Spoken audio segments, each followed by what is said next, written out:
Hospital porters, pride and dignity. Stop the New World Order. Welcome to Panwo TV. And welcome to this very quiet little area of Oxford, Holywell Street. I've been down here many times, but not this particular part very often. And I'm now heading off on another adventure. I'm actually going to, if you call it that, it's more like a job. I'll be working. I'm going to the East Anglia UFO group to do a talk for them called The Theory of Permanent Disclosure. So I'm looking forward to that normalcy. This is a talk I've not done before, though I've incorporated elements of other lectures into it. I've not actually done this in full before, so it's a brand new piece of lecturing. I mean, I've always said I need some new material when it comes to live performances, so that's what I've done. Now, getting to Cambridge is not as easy as it used to be, but we'll get there. So if you care to accompany me. Yeah, can't get to Bedford. Good news and bad news. Bad news is the X5 coach doesn't run anymore, and I don't know if I may have filmed this before actually on a previous expedition and just forgot that I filmed it. But the old X5 coach is no more. They just have buses now that run between Oxford and Bedford and Cambridge, which is a shame because the route, the Oxford-Cambridge coach route, is very old. It goes back to the old charabancs of the 1930s, to connect these two university cities, and so that's a bit of a shame that that's now over. And it makes my journey more difficult. It means I've got to stop in bloody Bedford, which is not the most enthralling place in the world. I spend like an hour there. Makes my journey much longer. Usually like 3 hours straight to Cambridge, and that was it. Now it's like 4.5 hours or something, and a couple of long waits. I've got to change in Cambridge for Camborne as well, get another bus to Camborne. It's a more complicated journey than it used to be. So yeah, this is the old school. That was a pub, then it was a Chinese restaurant, and now it's, God knows what it is now. I don't know. Anyway, hopefully, hey, Wetherspoons buys it. Right, the good news. Let's go to the good news. This Gloucester Green coach station, which I'm always moaning about, that there's no waiting room, and you've got to sit on this, you've got to just stand on this platform. There's nowhere to sit except these strange little seats, which I don't know if you even call them that. They're these things here, which I can't even fit on, probably because my bum's too big. And I always moan and say there's no waiting room here. It turns out there is a waiting room, I just never saw it. It's in the Oxford Bus Company office, which is just along here at the end. So if you're ever in Oxford and you're waiting for a coach, it's actually pretty cold today. The Indian summer of 2 weeks ago is over, and it actually was a bit of frost this morning. So if you're ever in Oxford and you're waiting for a bus or coach, you've got like ages to go. Yeah, don't stand out here on this dark metal and concrete open exposed area. You know, go into the Oxford Bus Company waiting room if it's open. I mean, it's not. It's only open when obviously the company office is open, but it's better than nothing. So I've now just got to wait for my. It's not a coach anymore. It's like just a bus, just like a double-decker bus.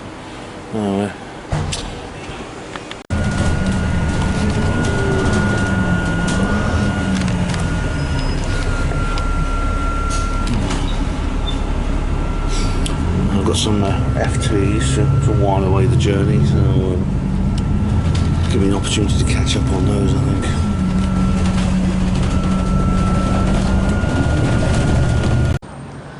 Welcome to Bedford, yeah. Indeed, here we are at the Bedford bus station. I've got my glasses on because I need to see sort of long distance to see where the names on the various names on the bus stop letters. That's P, Q, R, and O. So this is along here somewhere, I think. Is that O over there? I'll find it anyway. I've got my glasses on so I can see. You may notice I don't generally wear my long distance lenses. I wear my reading lenses when I'm in the studio, as you know, but I find them more of a hindrance than a help generally, especially when I'm at work. I generally don't bother with them, but I do need them at the moment. Anyway, I've got plenty of time to find the next bus. It's 1:25. The next one goes. Anyway, it's a tense journey, you know, stuck in that seat. No toilet on the bus, of course, because it's a bus and a coach, technically, so it's not allowed to have toilets. Believe it or not, that's a real rule. Okay, that is a genuine rule. And also, there's a lot more it's not as comfortable, suspension's not as good. It like rattles and jumps about more. It's more bumpy than a coach. And of course I can't sleep on that. You can't sleep on one of those buses. I can't anyway. I mean, I'm as an ex-hospital porter, I thought I could sleep anywhere. You know, the porter's bed. You know, I think the porter's bed. It's I know I was sort of like lying like that because I do sleep a bit. I suddenly go, oh, all of a sudden I'll be jerked awake, things like that. So, and these bus stops don't appear to have letters. So I'm gonna have to keep looking. Oh no, here we are. Bedford bus station stop. Oh, right, here we are. I guess the right place. So it just say that, doesn't it? So now I've just got to wait for the next bus to arrive.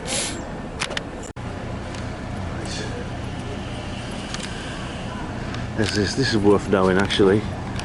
King Charles III. Very nice. But look, see, that's Oxford bus for X5 for Oxford. That's actually worth knowing. So when I come back, I'll probably end up at this bus stop here, and I just need to go over to that one. It's worth, you know, I'll bear that in mind, I think. Yeah. It's a bit of a grim location. They've got these old 1950s tower blocks still here in Bedford. Whereas the ones in Oxford have been sort of like refurbished or demolished. And they've got some modern car park here. I've been here a few times actually. Usually meeting Tino to go off somewhere on some adventure.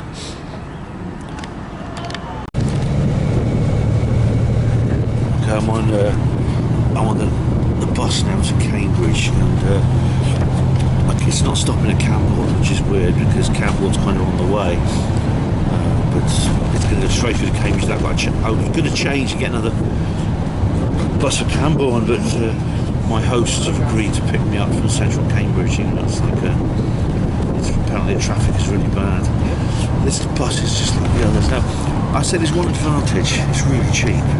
Stagecoach are currently on their it's £2 a single ticket deal, where regardless of how long your journey is, it's £2 per ticket. They've been running that since the lockdown, and they've still got it going, which means what was previously about more than £12 to £15 on the X5 for a return is only going to cost me £4, 2 singles each way. So that's one advantage. Now, I don't know how much you can even hear me because this thing here, it's a little bit open. It says here,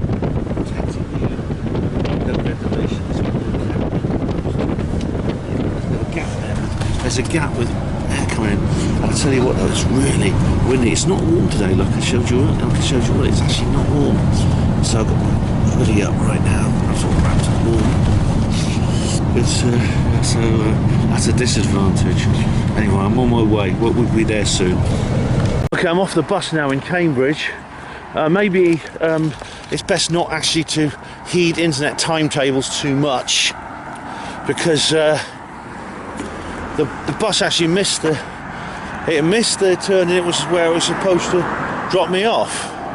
It actually missed that turning altogether, and it headed on into the central city centre, where the bus was supposed to stop. Actually, it was actually called the British Antarctic Survey.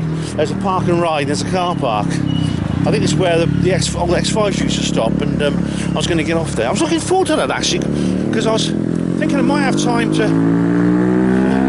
drop into the British Antarctic Survey and ask them a few questions, you know, like about Antarctica, you know, where's Hitler buried, things like that. But now I'm going to walk back along this road now, and my host is going to pick Kaz. That's one of the ladies who runs the group.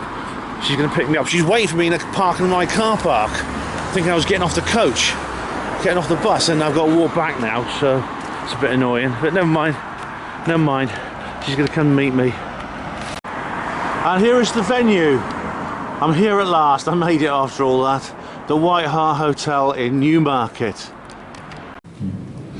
Cheers. Right, well, that's great. So, yeah, that's it. Well, thank you very much, Tony, for that, and thank you, all of you, for coming out tonight. Really appreciate that. It's great to be back here in this group. I had a bit of a ordeal getting here. It was a little bit. It was quite a tough journey. Lots of bus changes and buses not stopping at the right place and things like that, and me getting lost. But I made it in the end. My name is Ben Lynn Jones, as you've just heard, and that there, if you want to know anything more about me, that stands for Hospital Porters Against the New World Order. And just put her power, HPANWO, into Google or your search engine of choice. It'll probably be Tor or something like that pretty soon at this rate. You'll find all my publications online. You will, definitely. Now, I'll tell you a little bit about my background. That was me, the porter in Buddha. I was a hospital porter. I was one for 23 years. The story about how I departed the hospital portering service is a long and sordid one. I don't have time to tell it tonight, but it is something that some of you might find interesting, and perhaps I could go into at another time. There are a few things I'm going to touch on in tonight's programme, this series of events this evening, which I will be able to discuss as summary, but not in detail, so I will just have to leave you tantalised and waiting for future presentations from me. Now, to begin with, does anyone recognise this chap? This is Leon Trotsky. Now, he was a Bolshevik in the Russian Revolution of 1917, and he assisted Lenin in the creation of the Soviet Union, and then fell out of favour and had to go into exile. He was eventually killed in 1940 by a Soviet agent, but he came up with something called the theory of the permanent revolution. And when I heard that phrase, it sort of stuck in my mind, the theory of the permanent revolution. And he describes it actually as a situation in which the revolutionary class, that is the Bolsheviks, should never ever compromise and be, I think the word he used was irreconcilable with the bourgeoisie, the bad guys, the ruling class, the capitalists, and should pursue the course of the revolution unstoppably, therefore permanently. And then I thought to myself, when this phrase was going through my head, I thought to myself, well, what about the theory of permanent disclosure? Could the same thing be applied to the UFO topic? Something completely different to Marxism, Leninism, which was Trotsky's particular forte. Could there be such a thing as the theory of permanent disclosure? And the answer is yes, there is, because even though it's very different in form, I've come up with strangely equivalent ideas in our particular field, and I'll explain what I mean. Disclosure being, well, first you've got to know what that actually means. UFO disclosure, ET disclosure. It means this is the kind of classic situation here where a leader, a head of state, a head of government comes out and does a public speech approaching the people and saying basically, well, I'll give you an example from my own publication. I'm just going to read you a short passage from my novel, this book here I wrote called Roswell Rising, a novel of disclosure. This is a story, and hence novel, but it's something that I wrote when I got the idea, well, what if the kind of things we talk about in the UFO field, what if we got the truth instead of the lies? Because we get, at the moment, what we're getting is all lies, but what if we got the truth? Not that we're going to get it from this chap, but, so this is not me quoting him. This is just completely fictional. The person I'm quoting in the story is President Harry S. Truman, who happened to be the US president at the time of the Roswell incident of July 1947.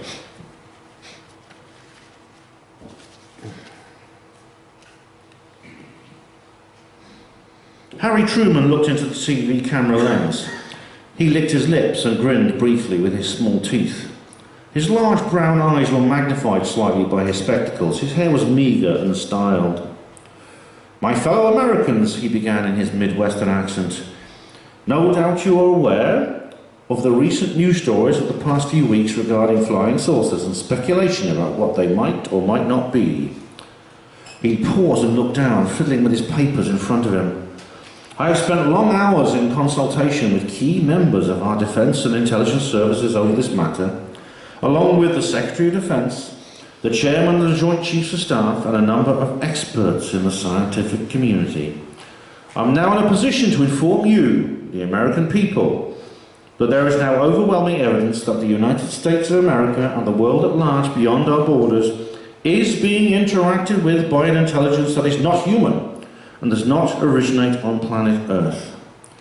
The exact nature of this intelligence is not currently known, but research into this question is well advanced. However, let me reassure you that there is no indication that this said intelligence has hostile intentions towards the United States and the human race in general.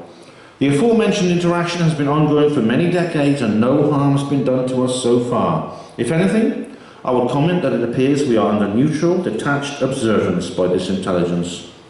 I will shortly be making available, by executive order, an extensive press package containing newly declassified material relating to this subject. This will be free to distribute to all media outlets. I'm also establishing via another executive order a new government department reporting directly to me to manage this matter, an Office of Extraterrestrial Affairs.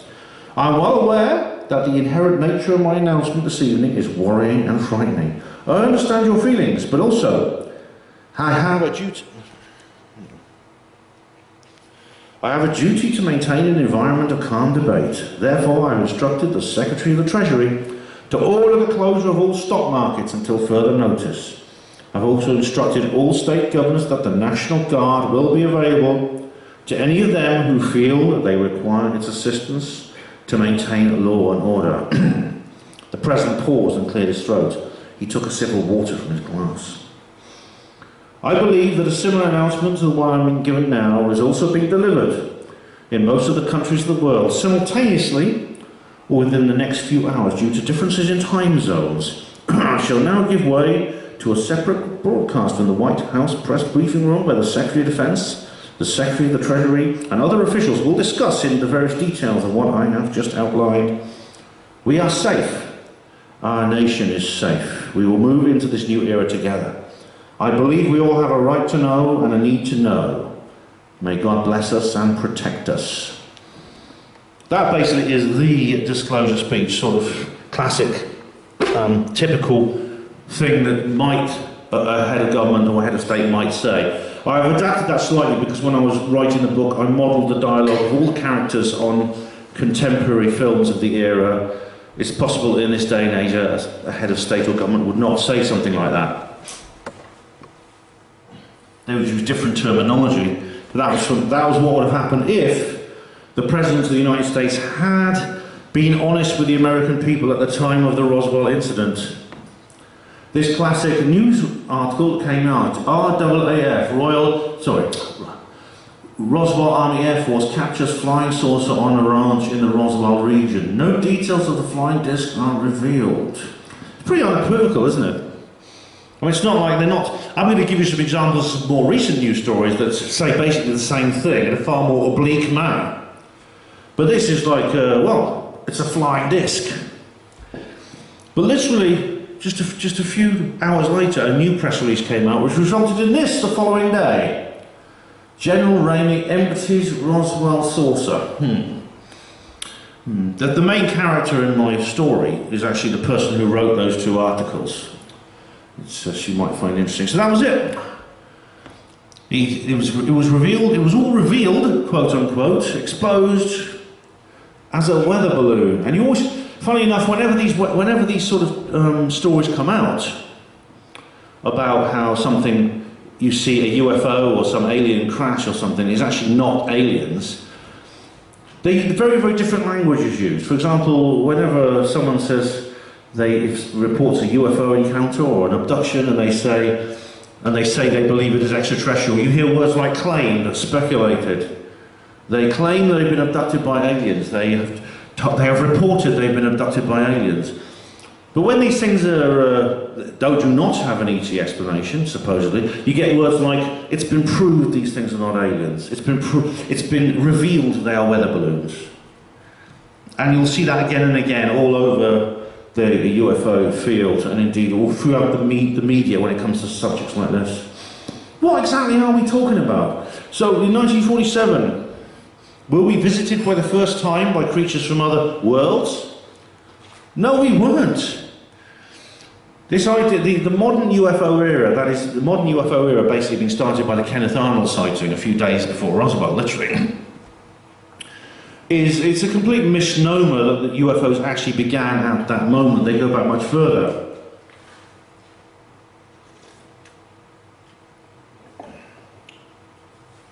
And in fact,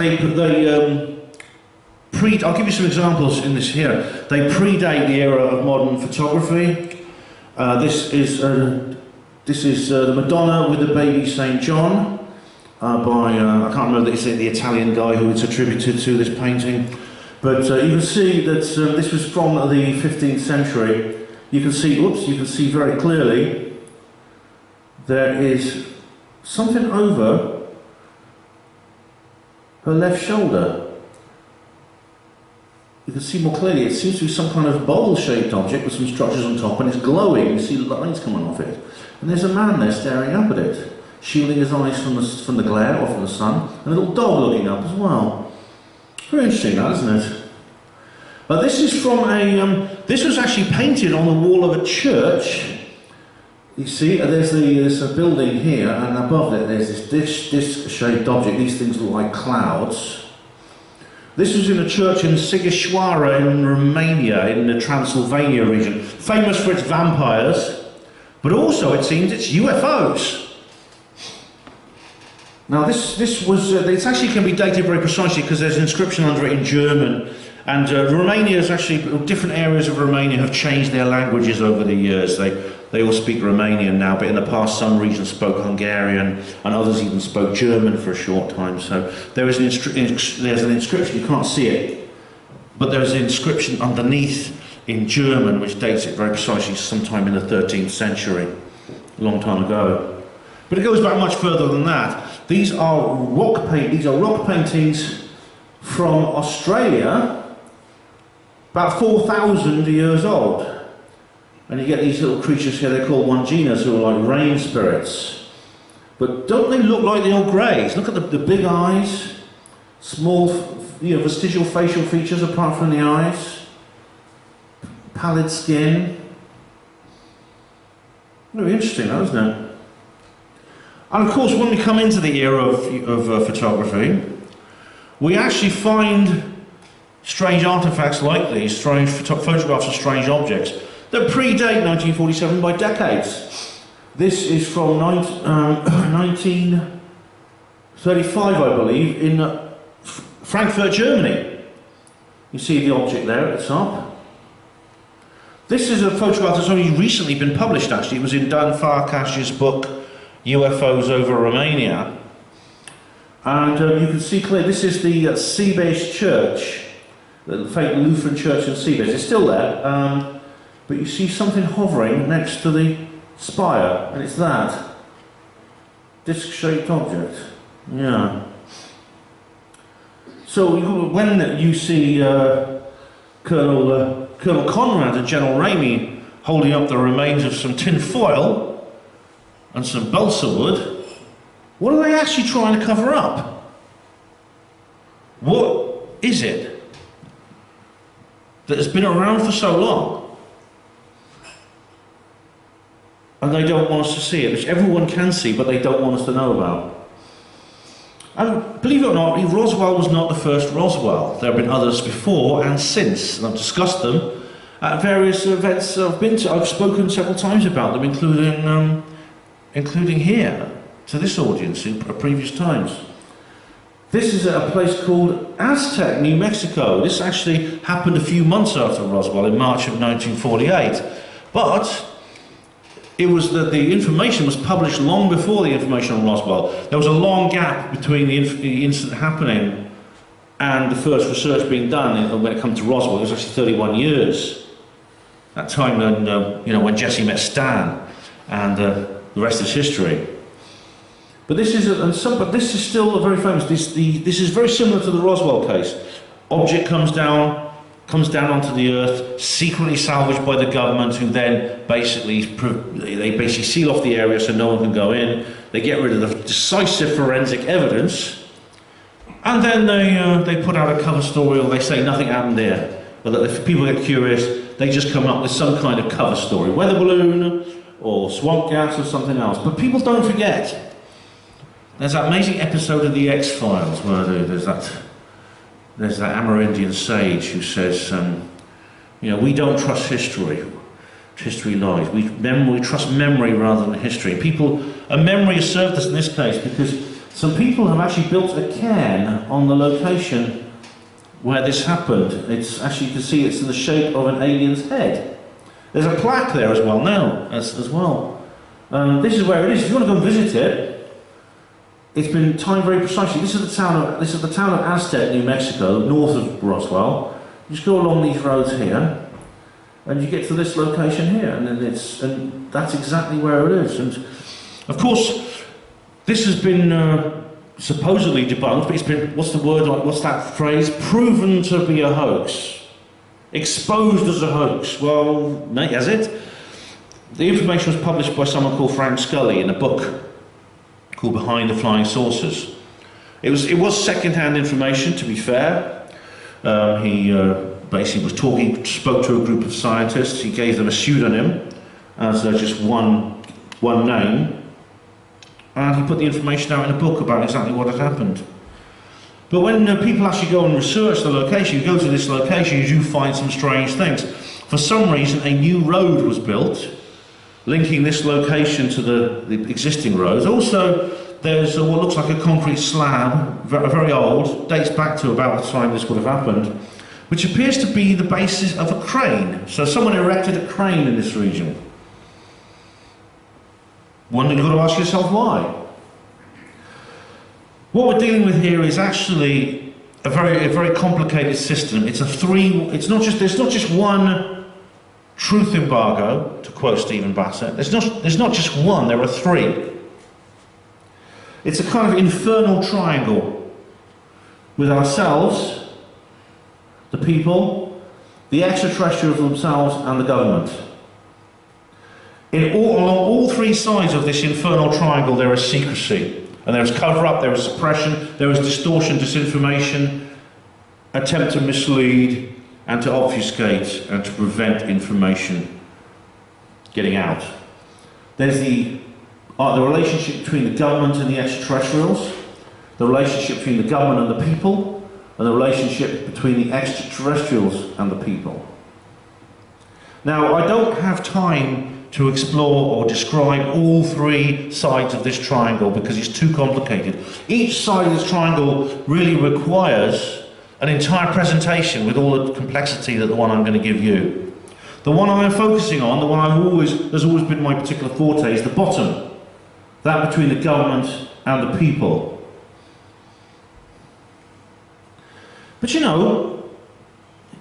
it won't go away. You can't. Certain ideas are just there, and you can't suppress them. They come out in all kinds of different ways. They emerge in art, literature, cinema.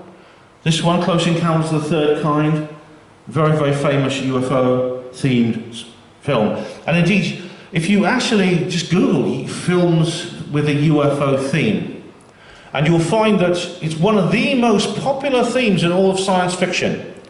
UFOs, aliens. And in fact, if you Google like the most popular 100 films ever made, about 50 of them will be UFO themed. Literally. They are one. This is one of them. It is one of the most popular things that people go to the cinema to see, things about UFOs. Another example, E.T. the Extraterrestrial. This cute little alien here. He's going to come up later as well, because E.T. the Extraterrestrial, this famous Hollywood alien, has unfortunately been resurrected for the purposes of propaganda. And unfortunately, official ridicule and denial. That's a quote, by the way. But you see, there's different kinds of aliens with different kinds of agendas and behaviour within the world of cinema. This is the most recent adaptation of H.G. Wells's War of the Worlds. We were listening. In fact, someone was playing the musical version of that earlier, just before when we were all coming in. In 1947, the Cutler-Twining Memo is a document that was written between Admiral Roscoe Hillencutter, the first head of the CIA, and General Nathan Twining. And it said, that's not a quote, I'm paraphrasing, it said that we know UFOs are real, we know they are not man-made, we know they do not originate on planet Earth, they are the products of an intelligence that is not human and is interacting with us, but we cannot let that become common knowledge. So through official ridicule and denial, that is a quote, that bit, we will make sure that people never develop an interest in it. Because the thing about it is,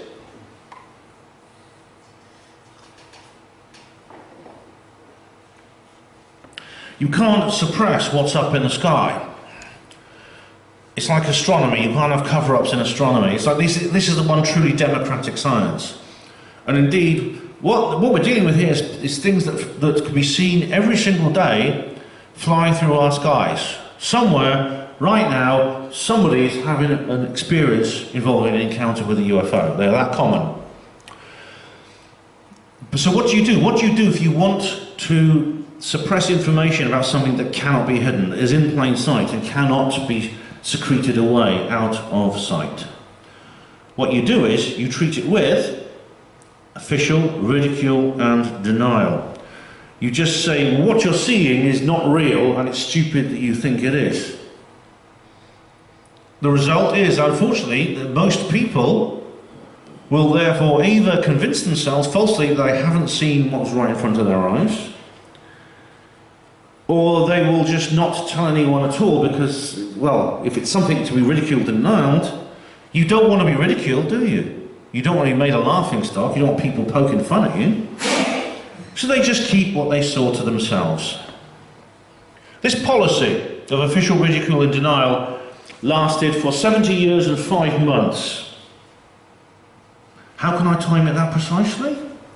Because it lasted from July 1947, when the Cutler-Twining Memo was written, to December 2017, where the New York Times published an article by Leslie Kane and Ralph Blumenthal.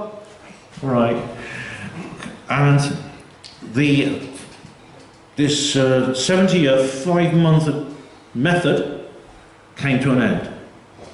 That's an entire human lifetime of official ridicule and denial, a policy which was almost universally adhered to by almost all institutions, including all governments, or virtually all governments, all media outlets, and all institutions of authority. Almost without exception, not completely, but almost. But then suddenly, on the 17th of December 2017, that era came to an end, and we entered a new era. An era in which UFOs, the way UFOs were presented to the people, changed radically and became very different. Why that happened? This very radical, very swift transformation? I don't know. Maybe that's something we can discuss. I'm not entirely sure. I've got some ideas, but I'm not entirely sure. There's only so many possibilities. I mean, this here, you see, for example, what you see here is what's known as the gimbal, is still from what's known as the gimbal footage, which was, well, when it first appeared, everyone was saying things like, well, what is it? Is it these students who made this? Some kind of hobbyist on their computer? In this day and age, you can't rule that out. So people were unsure of what these things were. Then it was revealed, yes, they were from the US Navy, they were from official sources. There was others, there was what's known as the FLIR footage, and the Go Fast. And there's also these two, this gentleman, this lady here, David Fravor and Alex Dietrich. they came forward. They are pilots from the US Navy fighter pilots, and they came forward and announced that they had an encounter with what they call the Tic Tac. And the Tic Tac UFO has since become almost a kind of as boilerplate as flying saucer.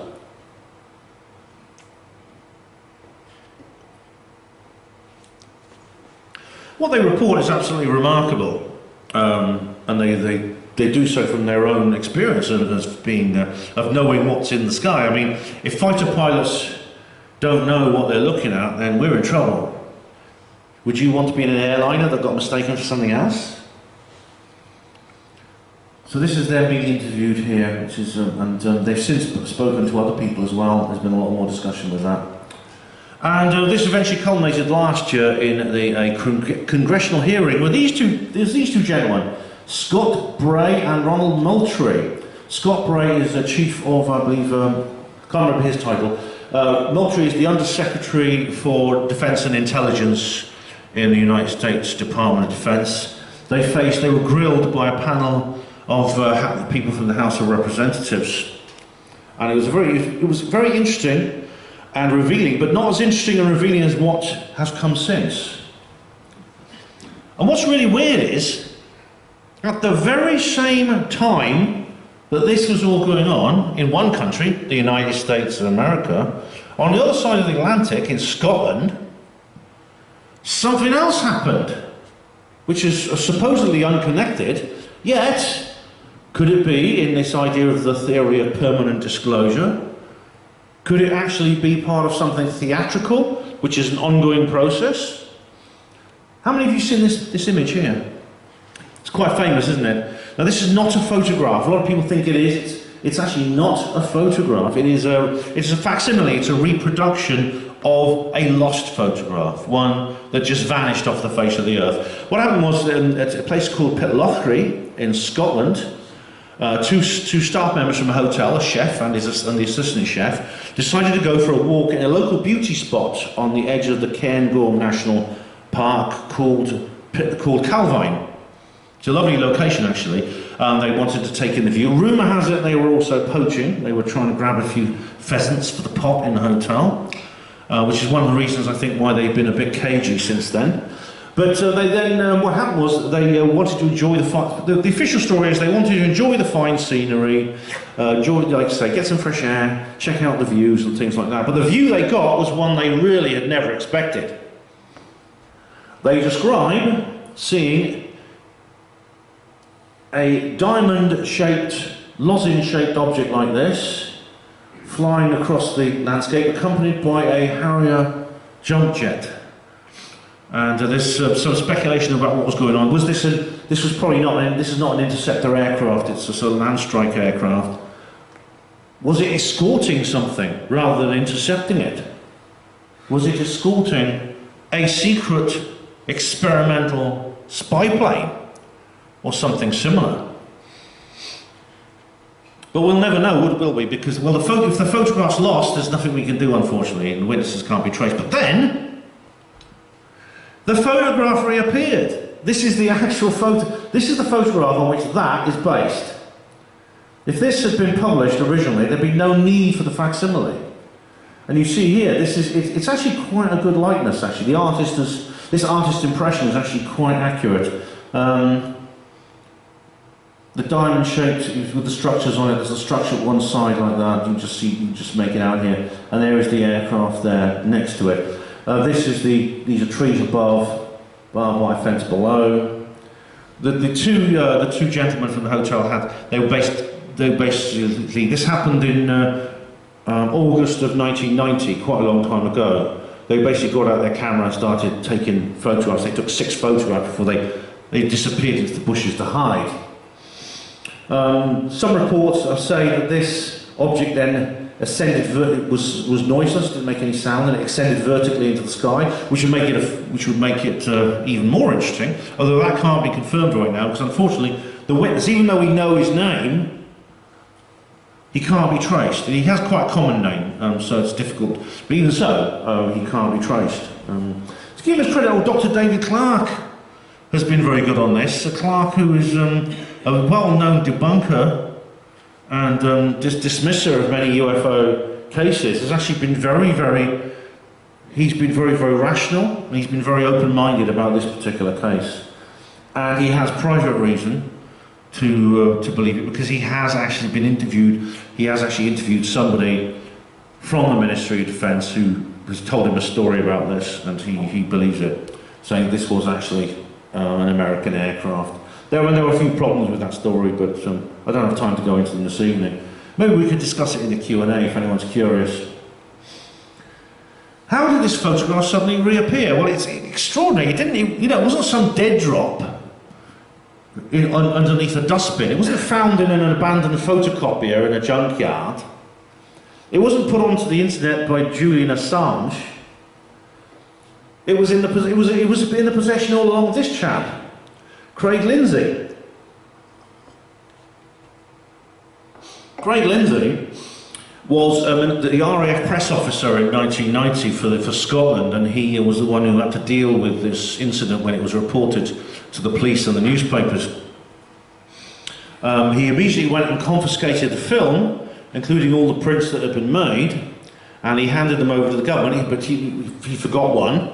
And there was a D notice was put on the story. I mean, the newspapers couldn't report on it any further, because the Daily Record had been basically interviewing these guys. Now, there was no nefarious intent on Mr. Lindsay's part. He eventually left the RAF, he joined the civil service and became a Ministry of Defence spokesman. He's now retired. But he simply forgot he had this enlargement. He was actually tucked into a book that he had on his shelf. And it had been there for 22 years.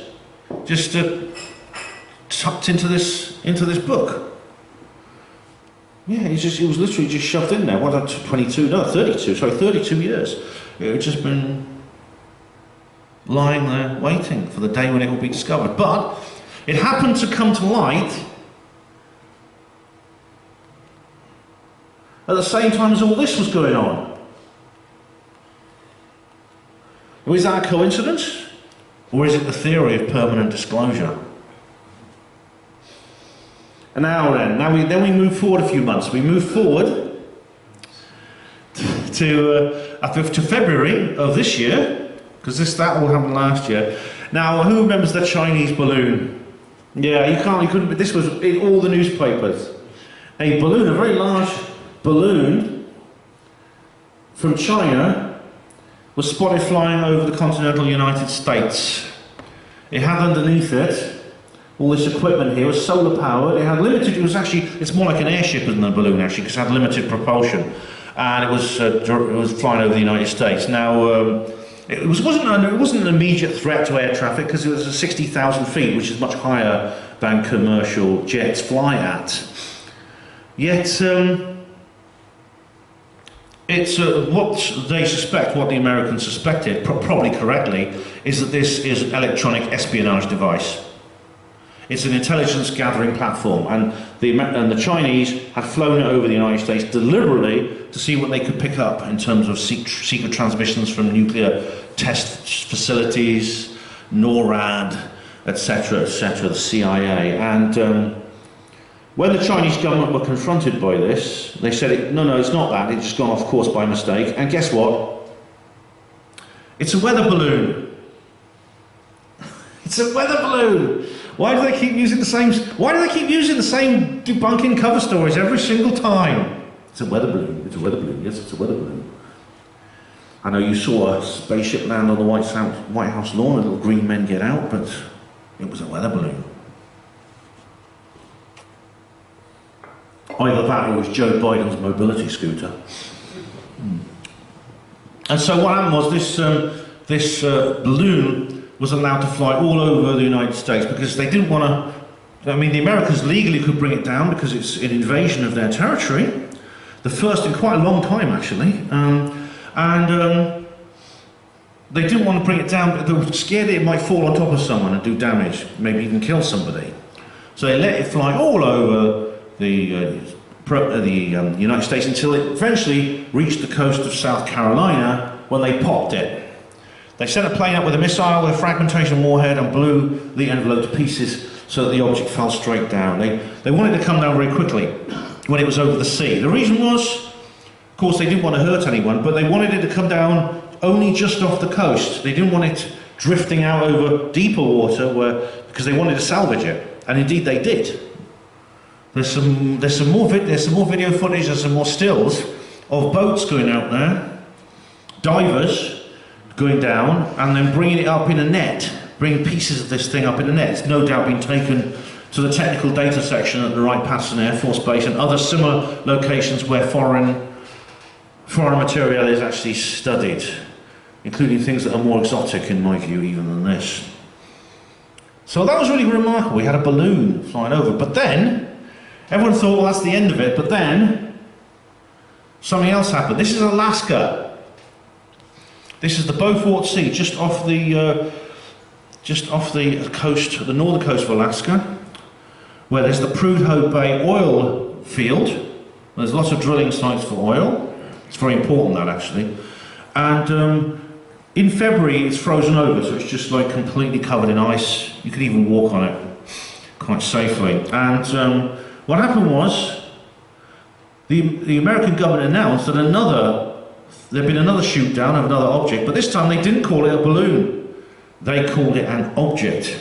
And when pressed to ask for more information, they even gave a physical description of it. They said cylindrical, 6 feet long, something like that, the size of a car. But and everyone was asking, what is it then? What is it? Is it a balloon or is it something else? And they said, we're just going to call it an object. Yahoo sucks to you. We're just going to call it an object. This came down over onto the frozen Beaufort Sea. Now, I mean, the question you've got to ask is, why did they just call it an object? Firstly, why did they even report on it at all? There's no need. This all happened in a very remote location. Not completely remote, as you're going to discover later. There were witnesses, including one who's been very, very public. But despite that, they could just simply have said nothing. They could just simply kept their mouth shut and said nothing. Or if they want to say something, why didn't they just say it was a balloon? Why didn't they just tell us it was a balloon? I mean, nobody doubts that the object the first object that came down was a balloon. I mean, it's obvious it was a balloon. There's photographs of it. There's even pictures of the pieces of it being dragged up from the seabed. I mean, it was a balloon. Why don't they just say the same thing here? And you think, well, that's okay, that's an object. But then, believe it or not, a few days later, this lady, Anita Anand, Minister of National Defence for Canada, comes onto the stage and says that another shoot-down has occurred over Yukon in northwest Canada, another very remote area where a very, very, very, very small human population. And guess what? She said it was an object. What is it? She did this press conference and everyone kept asking her, saying it was an object. And then this guy next to her, this is General Wayne Eyre. He is chairman of the Chief of the Defence Staff in Canada. And he actually did call it a balloon, interestingly, as if he'd been handed a different script. So that was odd, because Minister Anand didn't, even when she was pressed very harshly by the press. The reporters kept asking her, well, can you just give us a designation of what it is? Balloon, airship, helicopter, what is it? There's only so many things a thing can be in the sky. It can be an aeroplane, something that achieves lift through aerofoil action, forward motion. A helicopter, which has a rotating wing above it. An aerostat, which would be a balloon or an airship, with an envelope that gives it buoyancy. What is it? It's an object, she said. Oh, by the way, I don't know about you. Do you detect something of a sneer of contempt on that man's face as he looks at Minister Anand? I do. I think military officers like him, I think, generally have a pretty low opinion of these suited bureaucrats who send them off to kill and be killed. So, yeah. And then, so this is where we're at now. So, we have... that there is just the Myrtle Beach, South Carolina. That's just the original one. That's the Chinese balloon. No doubt about what that is. Then, 10th of February, we had Dead Course, Alaska. That's the location on the Prudhoe Bay where the first object was shot down. Then there's the second object here, 11th of February, the following day. But then there's another one, you see here, Lake Huron, Michigan, 12th of February, the following day, there was a third object shot down over one of the Great Lakes on the US-Canadian border, which is, what's odd about that is, again, it was referred to only as an object. Now, this landed, in terms of recovery of these things, these are in two very remote areas, so recovery would be difficult, but not impossible, as we're going to find out. Again, this actually landed in the deepest part of the bay when it was shot down. The object actually crashed into the water and sank in the deepest part of the lake, which is about 700 feet down, which means it means that a salvage operation would be much more difficult than it would be at Myrtle Beach. Not impossible, but much, much more difficult. So what's going on? And then this video arrived. Now this is a TikTok video. It was actually on YouTube as well, by a user called Backcountry Alaska. He's a young chap who actually works at the Prudhoe Bay oil field. He's at one of the drilling sites on there by the sea, or what is a sea at this time of year. It's just like solid ice frozen over. But in this video, he points out things such as a massive influx of military aircraft. They basically commandeered the airfield at Dead Horse on the coast. He said there's continuously helicopters flying out just over the horizon. Something's going on, something big is going on. Large transport helicopters, lots of personnel flying out to this location about 10 miles off the coast above north of Alaska. Now the videos, he put a series of videos up showing all this. They were deleted from YouTube. His TikTok account has been shut down. Now luckily there are lots of mirrors of this, so you can find it if you want to see it. But it's pretty clear that these videos didn't last long. So, is this weird situation we're in right now? Now, who could have predicted we would actually be facing this kind of situation 5, 10 years ago, even 2 years ago? It's pretty much impossible, isn't it? How long have I been going for, Tony? Do you know? About another 15 minutes to the break. Right, you are. And then we thought, well, at least things can't get any crazier. But then in June, they did. Because this chap, David Grush, came forward and did an interview with News Nation with Ross Coulthard, the guy who wrote In Plain Sight, an Australian journalist. Now, this is a former Air Force intelligence officer. He's also worked for the National Reconnaissance Office and various other institutions of intelligence gathering. He prepared briefings for the president. He was quite senior. He had a high security clearance. He was well trusted. And then he came forward and did an interview with Ross Coulthard, where he described basically almost everything said by people within conspiratorial ufology is true. Coulthard gave a list of various things: alien spacecraft crashing, bodies. Yeah, is it real? And he said, yeah, it's all real. Incredible. And then there it is again. You see, military whistleblowers. This US government has UFO retrieval program. This is the equivalent to the flying disc story, isn't it? This is the equivalent. This is again. There's no hinting here. There's nothing. There's no double meaning behind these words. It says here, recovered alien vehicles, but then of course we do get a bit of, when it comes to the end of the official ridicule and denial story, it appears a few media outlets have not yet got that memo, because this Daily Star here, UFO crash hushed up by the Pope, and look, there is E.T. the extraterrestrial with his mitre on like that. Yeah, very amusing. This is actually referring to a serious article called The Fascist UFO Files, written by Roberto Pinotti, who some of you might have seen. He's spoken at UFO Truth magazine, in which he describes a crash retrieval that took place in Magenta, Italy in 1933. And again, this is pre-Roswell, but you get a lot of the same things happening. And apparently Mussolini had a special unit which dealt with this kind of thing as if they had some kind of experience. Apparently Timothy Good has written about this as well, not just Pinotti, and that they had some kind of experience in gathering and retrieving these kinds of material, indicating it wasn't the first time. You see this at Roswell too. And that when fascist Italy fell in 1944, I believe, there was this was handed over by the Vatican. The Vatican got hold of this information, handed it over to the Americans. And then, in July, this happened. This is another congressional hearing. This time, this is much more significant than the one that happened last year with old Scott Bray and Ronald Moultrie. These are the witnesses themselves, 3 of them coming forward, swearing under oath in front of members of the US Congress that what they said is true. You'll recognise David Fravor there and David Grush. That's Ryan Graves, another US Navy pilot who shares a lot of the same experiences as David Fravor. Now, I honestly, when this happened, I mean, apparently there were other witnesses that were due to testify and pulled out. And at the moment, there's a plan to try and get them to come forward. They have actually given testimony in secure, classified settings. They have actually given information to Congress. No subpoenas have been issued yet, but apparently some did pull out, possibly because they were afraid of the consequences. It turns out David Grush has actually had some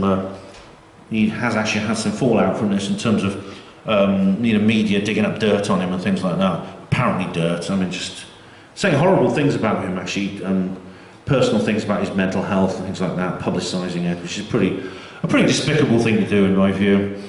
Now, when I watched this with great interest. I was actually on my way to the Glastonbury Symposium, and I took time out to go to the pub to set my laptop up and watch this live. I honestly thought, and I was almost certain, that they would tone it down. Grush in particular would tone it down a little bit once they were under oath.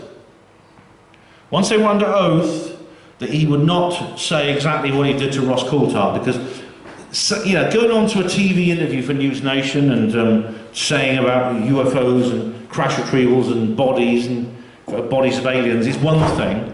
Swearing an oath to tell the truth, no matter what, so help me God, in front of the US Congress, is something entirely different. Because if you do that, if you swear an oath to tell the truth and you lie to the Congress, you can face a charge of general perjury statute, which could lead to 8 years in prison. And in fact, we're seeing that right now with Michael Cohen, who was President Trump's lawyer, who is now facing a general perjury charge. There was a couple of other people.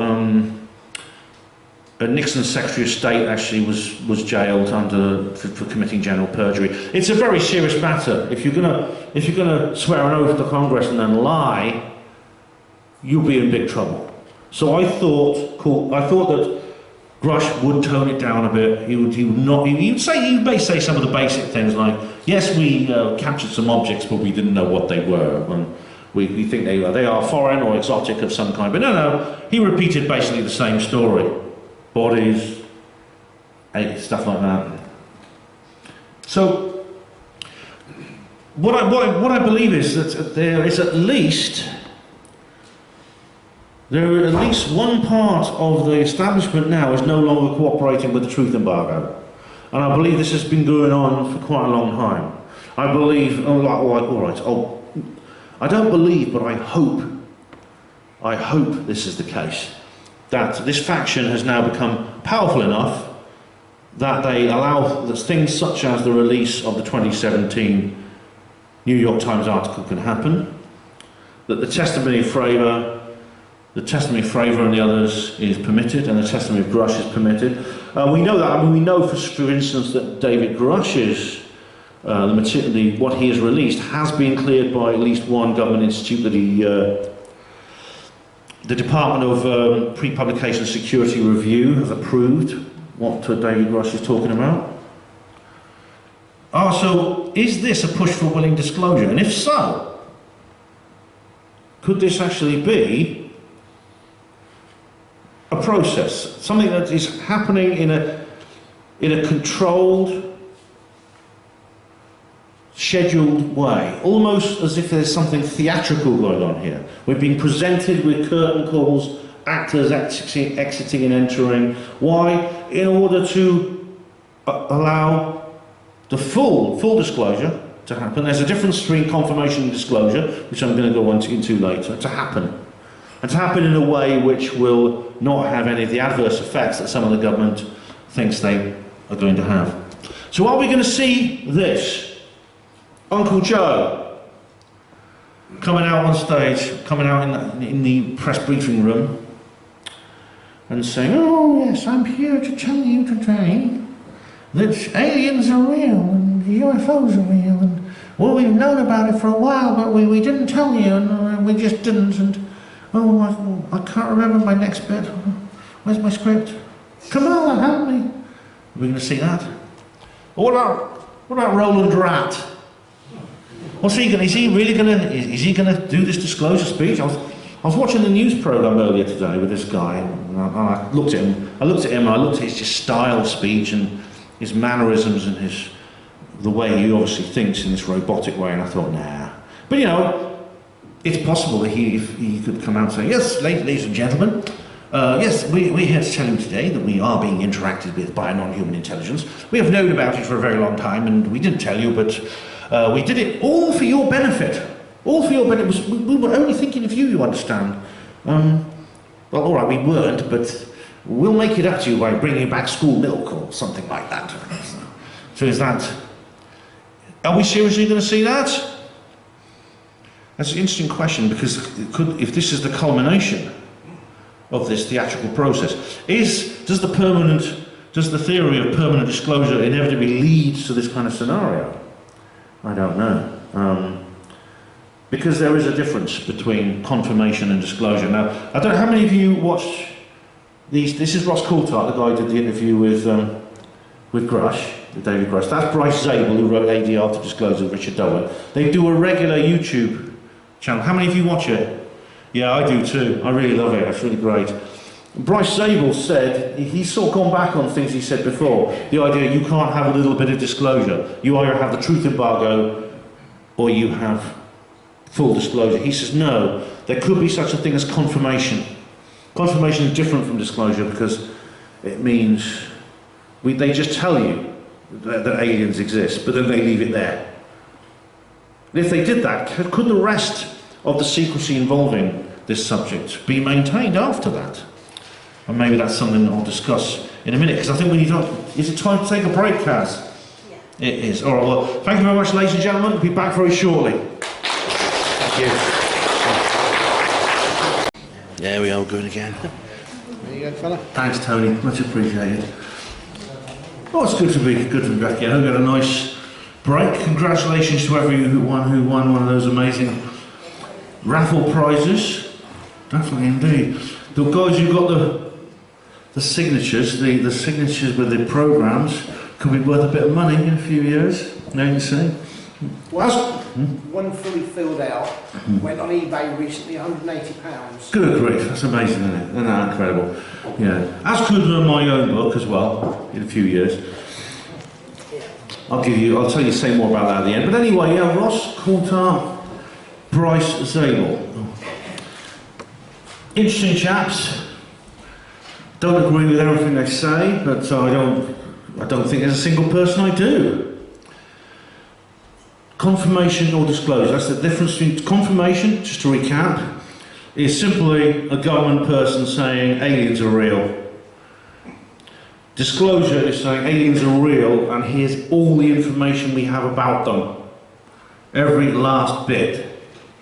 Two different things. But supposing we did get disclosure and not confirmation, what's the implications of that? Well, to be honest, it's very, very difficult to think about the implications of disclosure with a capital D. That is a complete end to UFO secrecy and total transparency over the whole issue between the state and the population. As I said, that doesn't include the other two truth embargoes I talked about in the infernal triangle, those between the aliens and the government and the aliens and the humans. But 1 out of 3 ain't bad. What would happen in that situation is that we have a radical transformation over the entire world. I had to think about this for a long time because this is basically what my book, Roswell Rising, a Novel of Disclosure, is all about. What would change? What would be the same? Would it be good or bad, or would it be a mixture of things? The answer is all of those things.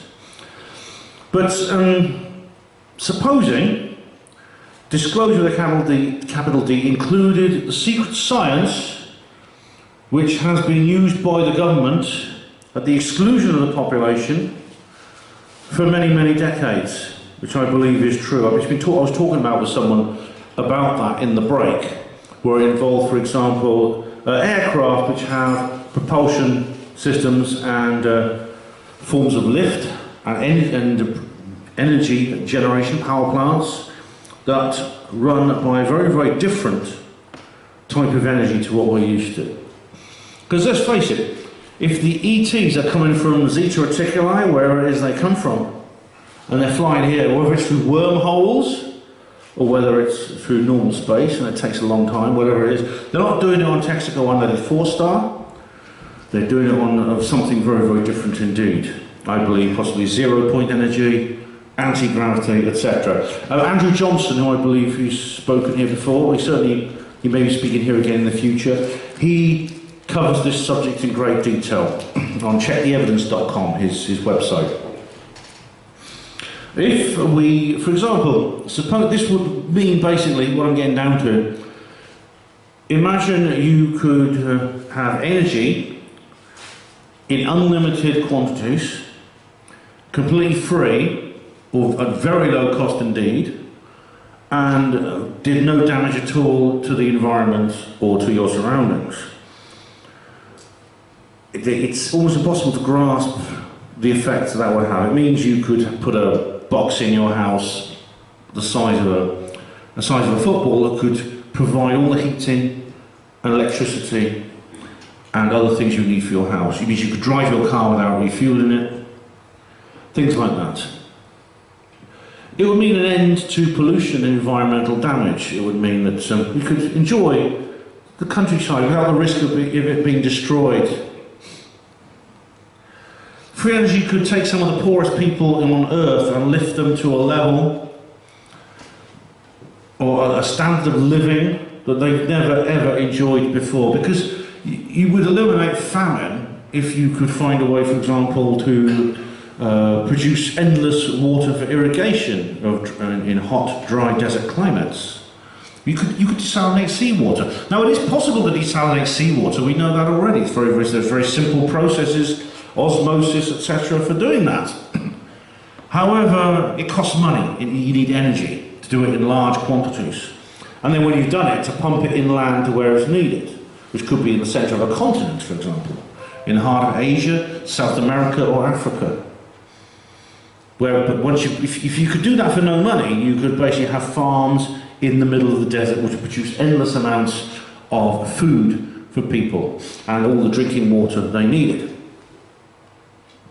Yeah, you could have, this would be like the world envisioned by people who have speculated what the world would be like if, for example, Nikola Tesla, the famous inventor, had been allowed to give his gift of free energy to humanity in the late 19th century, before Lawrence Rockefeller and David Rockefeller, sorry, not Lawrence, yeah, David Rockefeller and J.P. Morgan and the Warburgs came along and said, if I can't put a meter on it, I don't want it.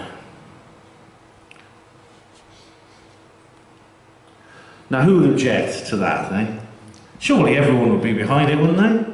Who could possibly say, no, we don't want that? I'm going to read you another passage from my novel. Roswell writing a novel of disclosure.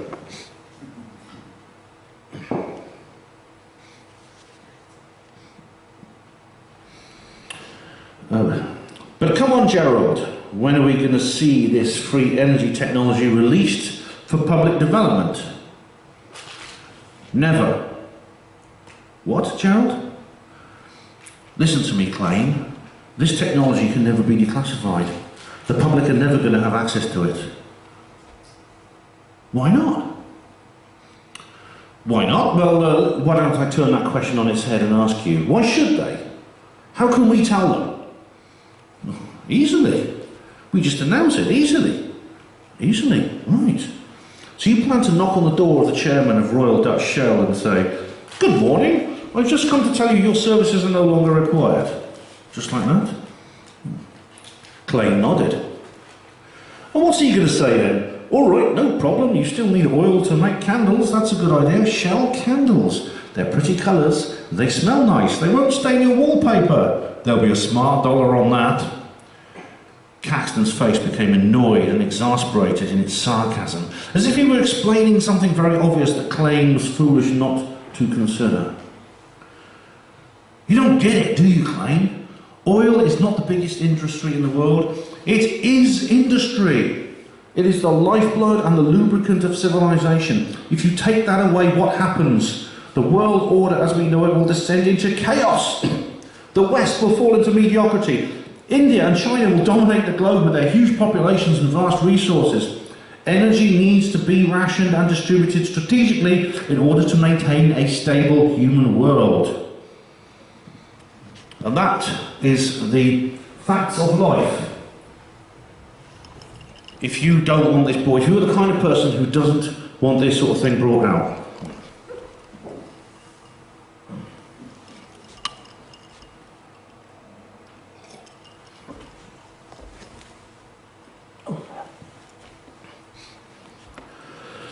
But maybe it's more than just that. It's not just about shell candles and geopolitics. Maybe there's something more fundamental going on here, something about how we as a species perceive ourselves within this universe. Now, it seems to be that the political classes of this world, the authorities, appear to want very badly for us to believe we are what Carl Sagan called a pale blue dot. We're this tiny little oasis of life in an infinite cosmic desert of noble gases and carbon compounds and nothing else. You know, a poetic way of putting things, old Sagan, although he was a big propagandist, it seems, for the debunkers. What it means is that for whatever reason, if our view of ourselves changed, that we were not just a pale blue dot, we were just one oasis of life in a rainforest, a living rainforest of a universe, and we were just one little pond, one little tree, one little bush. It would cause changes to society that the political classes would not like. They would want that stopped because, for whatever reason, I'm not quite sure exactly why, they would find it harder to control us.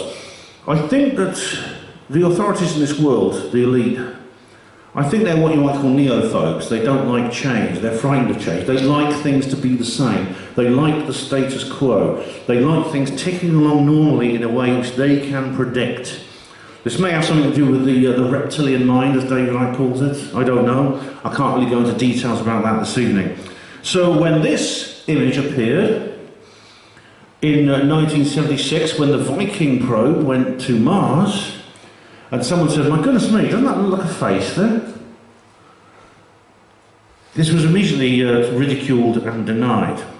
Now, it's been claimed, well, that's not actually, doesn't look like a face. You think it does, because of pareidolia, this natural tendency we all have to see patterns in random images, and indeed, in terms of sound, we have apophenia. We hear voices in sound, which some people say debunks EVP, things like that. And they said, well, that's actually not a face, it's random, but you think it looks like a face the same way you sometimes see faces in clouds, or the knots of woods in tree bark and things like this. That is possible. I mean, there are several problems with that theory. Firstly, as I've explained in my skeptic talk. Have I done my skeptic talk for you guys? I think yeah. There's no statistical ceiling on that above which you can't use that to explain something, explain away something. So there's no kind of cut-off point. It's a kind of get-out-jail-free card. Secondly, this structure does not stand alone in anything random. It stands in a region of Mars called Cydonia. And very, very close by are other objects that look very, very strangely artificial, such as five-sided structures, pyramids, and things like that. It's even been suggested by several people, Richard Hoagland most famously, that it actually resembles a landscape on Earth, actually in Wiltshire. That it's actually very, very similar to the area around Wiltshire. There was a document that was written in 1960 by the Brookings Institute called The Peaceful Use, I think it's The Peaceful Uses of Outer Space, where on one of the pages, and I haven't actually got it with me, but you can actually find it, they actually do bring up this subject of the discovery of intelligent life out there in the universe. They specifically say intelligent life in particular would be a difficult thing to deal with, because they say things like, if we discovered something like that, even if it was the signs of intelligent life long past, it could have a negative effect on society. They mention the government, the church, things like that. It's not specifically recommending a cover-up, but it's hinting very strongly that one might be on the cards. Maybe you shouldn't just shout this from the rooftop, guys, that kind of thing. I'm not going to dwell on this subject very much, but so we'll move on to the next one. Is that better? Yeah, there's a dark side to this as well. There's a dark side. Extraterrestrial encounters with ourselves are sometimes benevolent. Some people find them very, very inspiring. Some people, it's changed some people's lives for the better. Mary Rodwell in particular brings up those kinds of cases. But it's not always the case. You've seen, I've just showed you there an animal body, a cow that has turned up with strange injuries on it, which couldn't have been made by, say, a predator, like a wolf or something. There's also people who are abducted by extraterrestrials and have these very disagreeable experiences sometimes. Sometimes they're, as I said, they're pleasant, there's nice creatures they meet. Others subject you to these very, very uncomfortable and sometimes painful and frightening medical examinations. And this is another, in the case of disclosure with a capital D, not just confirmation, this is something that would have to be addressed. If we're serious about the theory of permanent disclosure, it's literally within probably a couple of days of that moment someone is going to ask questions about this, and the government are going to have to demand answers. And what they're going to say is, this is happening, we know it's happening, we can't stop it, there's nothing we can do to protect you from this. Now governments don't like saying that, they don't like admitting they're helpless. I mean, there's some theories about how, I've heard about how that some governments have done secret deals with the aliens, which is something along the lines of, you give us your secret technology and we'll let you abduct people and we'll just let you take them when it will. But you know what, if it ever came to any kind of sort of treaty or negotiation, we humans wouldn't have much to bring to the table. These beings, they don't need our permission to abduct us, they just do it. They can do it any time. And there's nothing we can do to stop them. And that's something the government's going to have to admit, and they don't like it. And this is the Right Honourable Paul Hellyer MP. He was a former Minister of National Defence for Canada, long before Anita Anand. I bet he'd done a better job as well. And he is holding up Dr. Judy Wood's Where Did the Towers Go? This is a book about how esoteric energy has been turned into a weapon. Again, Andrew Johnson discusses this in more detail in his presentation. But Mr. Hellyer here is explaining about how it's possible that the government haven't just sat on this kind of technology. They developed it for their own ends, independent of us, and indeed very much to our detriment. According to Dr. Judy Wood, this was used against the World Trade Center in New York on September the 11th, 2001. And Paul Hellyer is now seriously considered this. Now he's passed away now. He passed away at the age of 97. And in the last few years of his life, he became very active on the UFO scene. He went around the world speaking at conferences. He was writing a book, actually, which I don't know if he ever got to finish it. I hope so. We may see it at some point.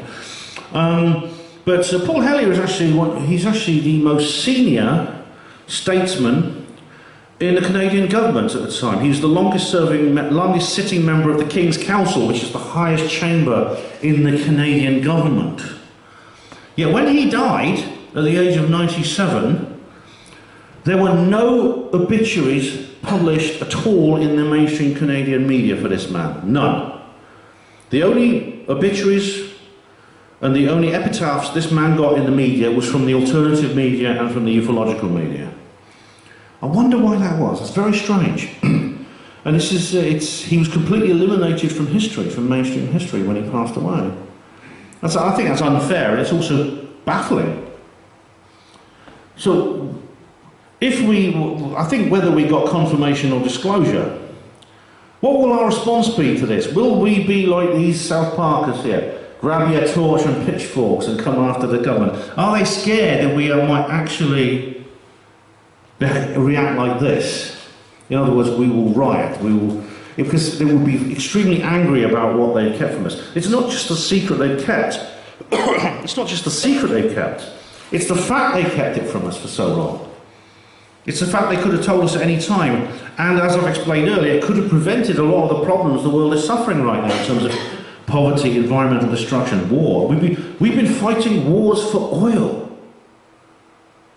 Well, the technology has existed since we even started using oil in large quantities that would have made it obsolete. What kind of spin doctor can possibly dig the government out of that one? I mean, personally, I actually think that although a few people will respond like that, probably a lot of us would not. That's a subject I can't go into in detail right now. Probably this is probably an exaggeration, but these are the kinds of questions that will be going through people's minds within these elite circles, within the breakaway civilization, as Richard Dolan calls it, and in their secret boardrooms when they have their closed meetings. This is what they will be discussing. How do we tell them? How do we tell them in a way that makes us look good and makes them continue to do as we tell them? How? Because I can't think of a way. If I was at that meeting, I wouldn't have an answer for that. And what's happening in Area 51? All kinds of things. I mean, in the 90s, a guy called Robert Frost launched a class action lawsuit with some of his colleagues because of injuries he'd sustained while serving at Area 51 due to exposure to toxic chemicals. Toxic chemicals which have never been revealed, but he suffered from various injuries and illnesses. He died in the end. And the lawyer representing him was asked at one point, do you believe there are aliens at Area 51? And he said, it wouldn't surprise me. You've got to realise that that place is a legal black hole. There's no congressional oversight, no executive oversight. The US president himself can't enter that compound without permission. So you have to argue, is Area 51 even part of the United States at all? Or is it an enclave of some kind of super government? This is actually a scene, it's a picture I did actually, based, that there is Pennsylvania Station. This is an illustration of a scene from this book here, Roswell Rising, a Novel of Disclosure, my book here. And as one of the characters comes out of the Penn State Station, looks up at New York City and sees a disc-shaped craft hovering over the city. And it turns out that it's actually not what it appears, it's not actually extraterrestrial as it appears to be. There's several films, I think, that have come out. I mentioned earlier that UFOs are a very common recurring theme in cinema. But there are several films come out that depict extraterrestrials not as friendly people, friendly creatures reaching out to us to enlighten us, to inspire us, to educate us, but instead they are here to conquer and destroy. Now this is a 1956 film, The Earth versus Flying Saucers. It's actually quite good technically, and there's no doubt that the producers actually spoke to ufologists when they were making this. It's actually an interesting film. There's actually a very good spoof of this by Tim Burton, made in 1996, called Mars Attacks. And it's hilarious if you've not seen it before. In the very same year, 1996, this film came out, Independence Day. How many of you have seen this? Easier question, how many of you haven't seen this? Yeah. One person, yeah. You actually, I think you're quite lucky actually. This film is, I consider Tim Burton's Mars Attacks the perfect antidote to this film actually. This is a film by Roland Emmerich which is about a full-scale mass invasion by very hostile extraterrestrials with gigantic spacecraft destroying the cities of the Earth and basically trying to take it over to plunder its resources, kill all the people on the planet. And it's an appalling film, I believe. It's really bad. It's awful. But it's worth watching for educational purposes because it's a very sort of simplistic and monolithic depiction of kind of xenophobic fear, you know, this terror of the outside, the unknown, what might be coming down from the sky. And it's done in, like I say, it's done in quite a, it's not a very intellectual film, it's not really very sophisticated, but it is very, very hard-hitting, very emotional, very punchy. And I can't help wondering if it's intended to put people into a particular mindset. You see here, here's some more scenes from the film. This is the mothership, the gigantic mothership here, coming out of the clouds to destroy a city. And these are the creatures inside them, these monstrous little deformed kind of oinks. There you see, there's another picture. Look at that. Now, that's not some cuddly little Ewok, is it? That's not one of the nice little creatures that dance outside the spaceship in Close Encounters. That is like a demonic figure there. There's a picture of the White House being destroyed by one of these motherships. And this is the Empire State Building being destroyed. I mean, Roland Emmerich often does this. You know, there's enormous, spectacular scenes of destruction in his movies, destructions of the Earth. But I suppose the question is, I mean, and I'm going to finish with this actually. Over the course of my life, I've come to realise that there is a general trend in geopolitics, a trend towards greater internationalism and authoritarianism.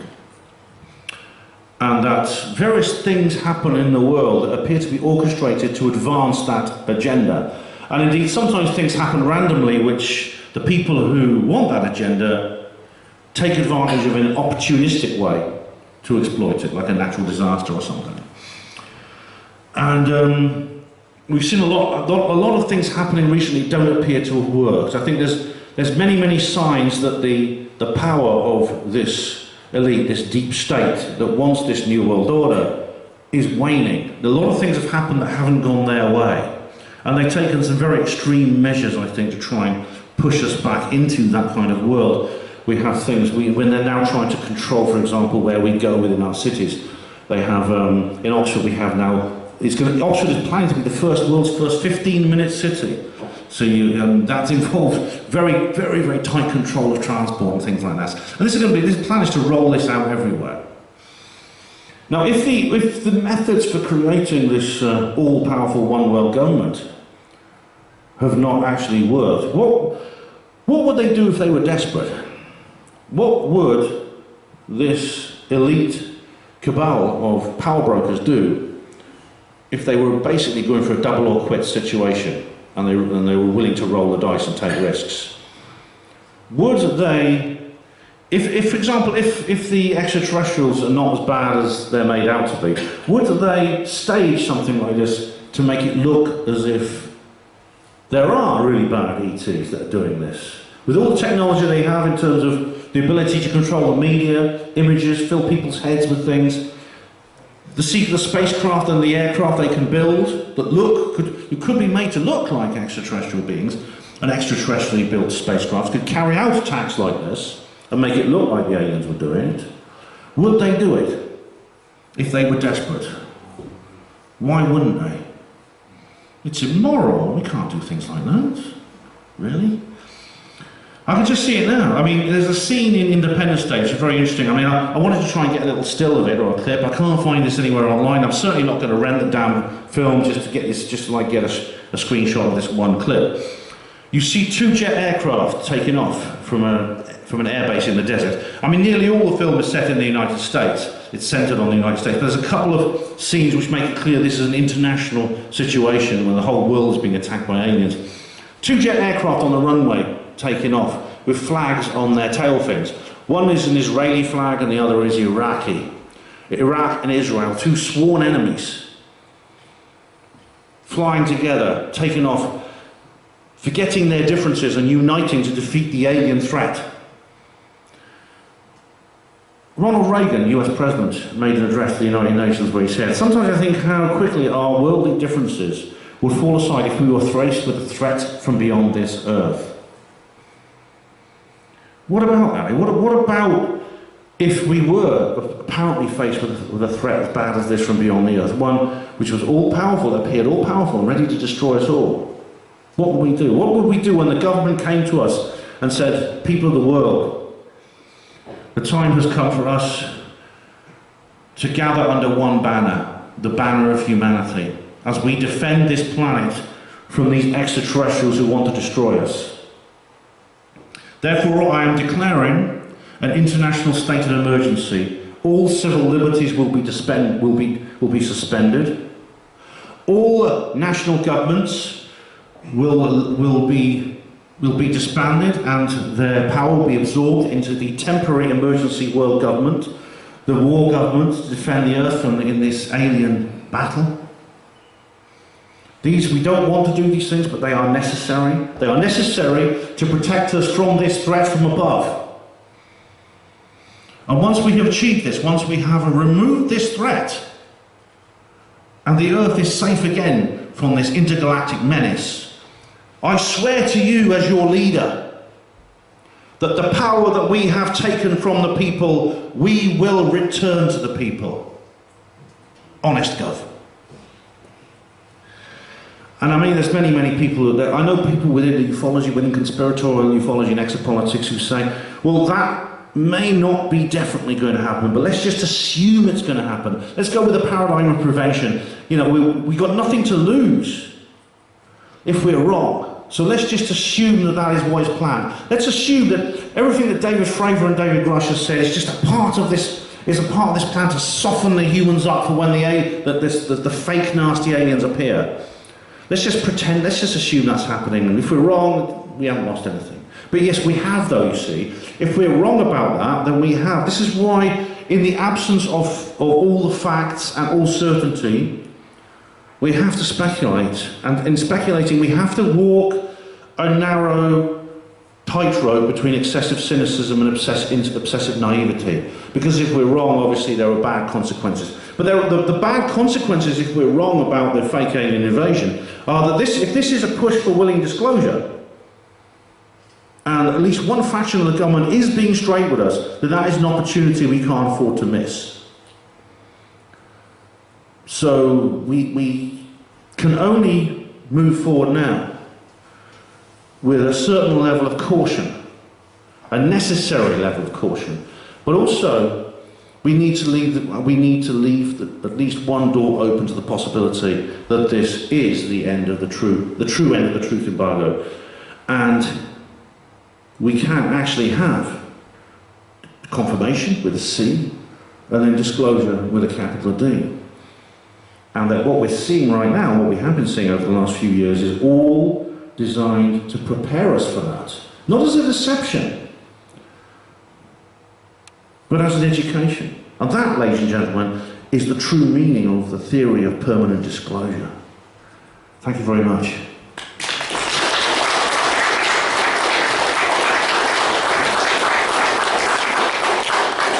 Thanks, Tom. Thank you very much. By the way, I haven't brought any copies of my book, Roswell Rising, A Novel of Disclosure. I've got this one here. I thought I had some with me. I was going to put 4 or 5 in my bag because I've got to carry them by hand, but I suddenly realised I'd sold out at the last conference. So. But you can order them for £10 online. All right, so Tony's got advertising them on his T-shirt there. So. Thanks. Well, interesting. I agree with the summing up entirely. Just what I've been saying on the group for some time, actually. We've got a little bit of time now. What is the time? Anybody got the correct time? 9:25. 9:25. So we've got quarter of an hour, 20 minutes for some questions. We'll go around everybody who puts a hand up, and then if you've got your hand up again, you want a second question, you'll have to wait till everybody else has had their turn, just in case we run out of time. But has anybody got any questions? Down here we've got one. Fake alien war, Stephen Greer goes on about that. Sorry? Fake alien war. Because I'm going to get certain angles. And, You mentioned Greer. I wonder if the American military machine is just after more money by generating a fake,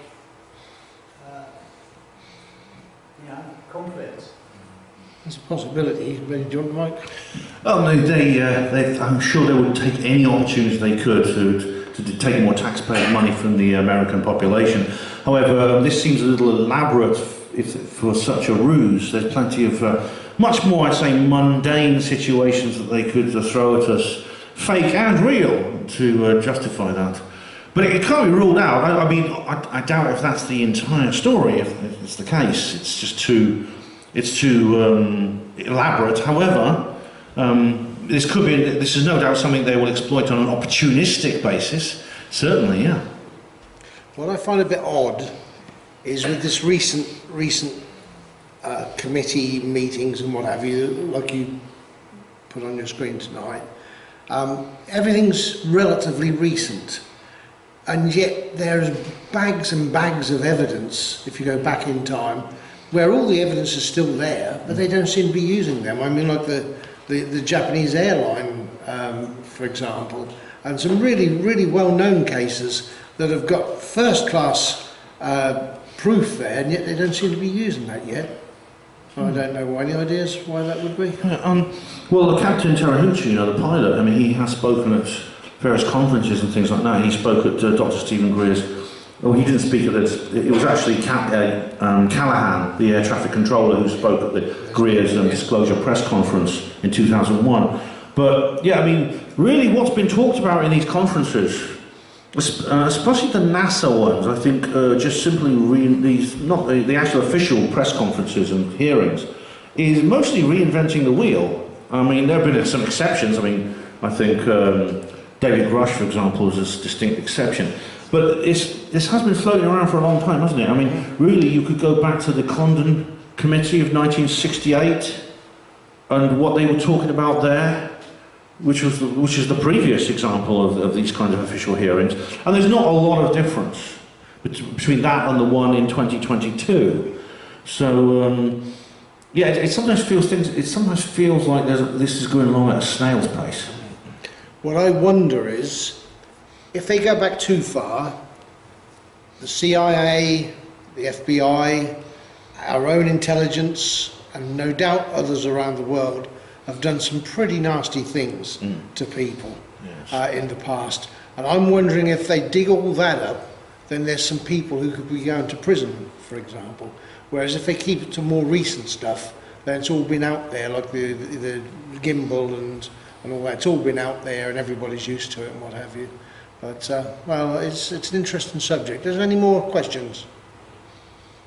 One at the back here? What was your experience and what you saw? There have been several dozen occasions in my life where I've seen things in the sky that I can't explain.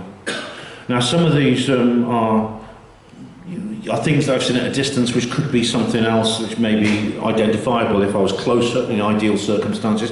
I think there are 3 occasions, I think, where I've had experiences where I've seen things that really defy explanation in that sense. I've seen them close enough and in enough detail that if they were a mundane object, I would be able to see that they were a mundane object. One was a white spherical object. You yourself showed me a photograph of something similar. But the one I saw was stationary in the sky, and I think it was much further away, and therefore much larger. I mean, I could give like a minimum range on it because it was at like maybe a 30-degree elevation, and there were clouds moving. The cloud moved in front of it, so it must have been an object of some considerable size. But it was white and spherical, and it wasn't the planet Venus. I did check on the U.S. Naval Observatory website, but that I think is the best example I can give you. There's actually 3 people I know of here tonight that have seen UFOs very close. They weren't alone, they had other witnesses, and I'm talking about so close that you could throw a stone and hit it. There's 3 people in this room that I'm aware of. There may be others, but I know of those 3 because I've investigated them myself. So, yeah.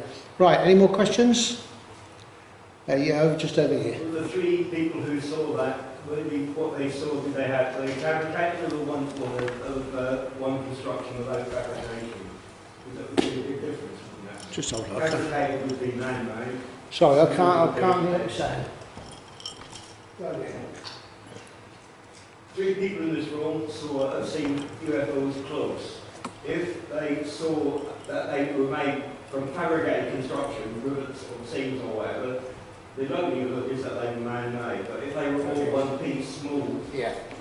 what would Yeah. they see? I do agree. In actual fact, I think I'm right in saying for two of the people that they were seamless, and for the other person it was definitely seamless. No seams at all. I might be wrong there, but about two of them. But any other Can I questions? answer that? Yeah, Can I go talk for to- it. Yeah. It's. I mean, I personally don't know exactly how extraterrestrials build objects. However, that is a reasonable assumption to make, I think. And it should be pointed out there are aircraft that we humans make ourselves within the secret government that look very strange and behave very strangely compared to aircraft that we know of. So yeah, it's a reasonable assumption to make, I think. Yeah. I have been putting some little nudges on the group in more recent months, and just last week I think it was, I heard somebody talking and repeating exactly what I'd been thinking and had previously put on the group, and that is that some of the genuine UFOs are possibly living entities themselves. Actual UFOs are biological entities themselves. I'm not saying they're going to get up and walk about, but they're almost an intelligence there, and they're biological indeed. Yeah. There's a guy called Nick Hayes, who lives close to me actually in Oxfordshire, who's been doing a lot of research on that very subject. Nick. Is it the guy with the big The Cloudbuster, yes. Yeah. He's carrying on the work of Trevor James Constable, an earlier scientist who dealt with this kind of thing. There's actually a film called Nope, which is a Jordan Peele film. Don't bother going to see it. It's not that good, actually. It's not very good. But it has a very interesting premise, which is that there is exactly that. There are actually things that look like they might be spaceships that are actually creatures, beings. Yeah. Maybe they're indigenous species to our atmosphere, and we don't see them normally. There's actually a new series, or relatively new series, on Netflix called Encounters. Now, I don't know if anybody's seen the whole lot. I would certainly not go and watch just the first 3 and 2 and think, I've seen or I know all this stuff, it's been on before. Because the last 2, there's quite a bit actually seen on there that has not been seen before. So it's certainly worth watching to the end. I just wish there was more of them, because what was it, 3, 4 of them? 4, isn't it? Yeah. I've only seen the first one, the one about the Broadhaven Welsh Triangle. Apparently, if you live in some countries, you see a different episode 1. Really? Which is a bit strange. Yeah, definitely. I don't know why that is specifically. Very interesting, the first episode, though, definitely. Yeah. Don't forget we've got Dave Hodgson here next month. I remember that all by myself. What's he actually talking about? Do you know? No, we don't know. But the flyer will be on the Facebook group as from tomorrow. And Dave always puts on a good talk, so do come along and support him. He's travelled a long way to see us, nearly as far as you, isn't he? I mean, Birmingham, yeah. Birmingham. And so do come along and see him next month. Anybody else got anything to say? Yes. I'll put this up in a discussion group, and it relates to the Autumn Age Show 229, which was Hitler's top secret flying wing. First flight was March 1944, and later it became part of Project Paperclip. Yeah. Now, Kenneth Arnold's sighting, it wasn't a flying saucer he saw, it was the media that said it was a saucer, because he said they skimmed. Yes. No. He did. Yeah, He did. familiar with that. Now, his sighting was June 24, 1947. Yeah. Yeah. So Hitler's flying wing was built before his sighting. Yeah. He said he saw a circle going through like the mountains, That's right. and they're actually crescent shaped, That's right. Yeah. not saucer shaped. Not saucer shaped. So I did put that up. It was because it looked like what a. he actually viewed was a German secret weapon. It could well have been, and I wouldn't discount that at all. A lot of people on the television actually get things wrong. They say he coined the phrase flying saucer. Well, I can, especially if somebody's going to put money on the table, prove that that's wrong. I have 4, indeed, that go back to 2 of them to the early part of the last century, and 2 what went to the Middle Ages, talking about a flying coin or a flying cup or a flying saucer. So it definitely wasn't the first time it had been coined, but they grab hold of it, the television do, and say, oh, this is when this was first coined, but it obviously isn't so. Anything else? Yeah, it does actually resemble. I know this resembles very much that design, very much indeed. And indeed, after World War II, the United States, along with the other victorious allies, purloined an awful lot of German technology, both officially in terms of Project Paperclip and the rocket scientists like Werner von Braun, but also unofficially and secretly from other people such as Hans Kammler. He disappeared at the end of the war. I believe he probably ended up in the United States under a fake identity. There are several other examples of this. And seeing as we know it's not a secret that the NASA's rocket program was based on the original V2 missile, the ballistic missiles that the Germans used against the British. It's not unthinkable that other forms of technology were brought from Germany, a country that was way ahead of the rest of the world technologically, and were back-engineered, reverse-engineered, built with the help of the scientists from Germany. And this could be one of them. Yeah, it could be that the Americans actually built their own fleet of these flying wings, rather than simply the Germans somehow having them and flying them over America. In which case, this would make sense. It could be that that's what Kenneth Arnold saw. Yeah. There's also Michael Coander. What? Sorry. The Coander effect. The force you can do it with electronically or. Sorry, I don't know what you mean. Surface. Yeah. Oh, is this like the magnetic propulsion then? The suggested German flying saucers.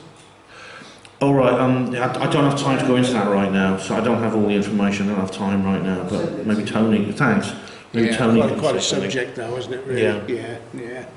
Well, we're going to call this to a halt now. Now, you're welcome to stay around for a little while. We don't have to be out until 10, but we are packing away. It would be nice if some of you could put all the glasses on one table and do a little bit of tidying up and what have you. Don't forget to hand your meal ticket in for the Christmas do to Kaz tonight before you go, and if not, definitely next month.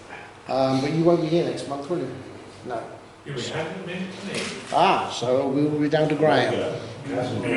Yeah, but do hand them in, and with your dosh. And there's not much else you can do to help us pack away. Some people here do help a little bit, which is welcome. But do enjoy the time speaking to one another, because that's when you'll find out about other sightings and what have you. And I know there's some people here going to have a chat tonight. After we finish. So that's it, my friends. Hope to see you next month. Bye bye. Thanks very much. Thanks very much. To your left.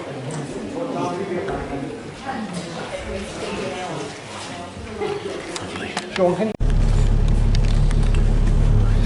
It's about 6:30 in the morning now, and I'm going home. So it's been quite a day, quite an evening, quite 2 days. I'll say more later, because I've got quite a long journey ahead of me. Well guys, I'm home. Yeah, I've actually got back to Oxford now. Took a long journey. I read all 3 of those FTs, left them on the bus in case anyone wanted to read them after me, because I'm up to date now. Had a fantastic time. I can't really add much actually to what I've already showed you, what you've already seen. I want to say a big thank you to everyone at EA UFO for hosting me, for helping me and looking after me, and being really a great audience in my speech. So, and as for you Hapanmo TV viewers, I hope you enjoyed it too. Hospital Porters, pride and dignity, stop the New World Order.